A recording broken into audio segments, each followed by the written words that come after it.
Nakaa tu kupenda jujuko. Uko ng'ambo. Uko ng'ambo kujujuko. Na ulikuwa unaniambia tu sister yako anasema aje? Sister yangu kwanza alikuwa anasema anataka kuona mtu niko na yeye. Nikamwambia niko na mtu mzuri sasa nataka kuona. Mimi haina shida. Akuje.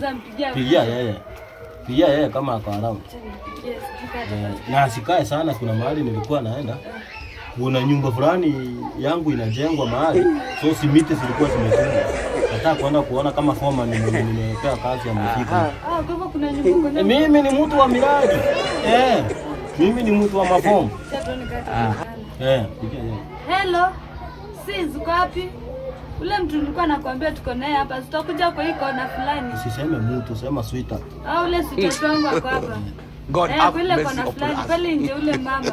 Kuja hapo. Niharakisha, tuko na haraka. Muhimu sana. Ni muhimu, harakisha. Sema anakuja cha nione nikaa nakimbia. Kwa hivyo kuna nyumba unaenda kujenga. In fact ndio nilikuwa nimemwaga simiti na mchanga. Sasa nilikuwa nimetafuta foreman. Foreman ndio tunaenda kukutana na yeye. Nimpe pesa kidogo, jamaa leo wako na njaa sana. Sasa nimpe pesa. Aanze hiyo kazi. Uko sure si wewe foreman? Si wewe. Mimi na nyumba ni yangu. Foreman ndio anajenga. Yeye ndio anajenga, si unajenga. Hapana, foreman mimi ndio najenga sababu ni yangu, lakini fundi foreman wananijengea. Yeye sasa ndio anakujengea. Mimi ndio najenga. Mimi ndio najenga lakini sijui ina foreman ananijenga.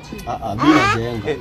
Foreman nani anajenga nyumba yenyewe nani anajenga? Nyumba by the way ni mimi najenga lakini si mimi, ni foreman. Nyumba sasa nani anajenga? Nyumba kujenga mimi ndio najenga nyumba. Na pesa zako? Natumia hapo hiyo kitu ilikuwa imenisumbua. Mimi najenga. Foreman anafanyia kazi. Si tumekuja. Sasa ndio ile sitatonga kwa sababu nini? Umekuja.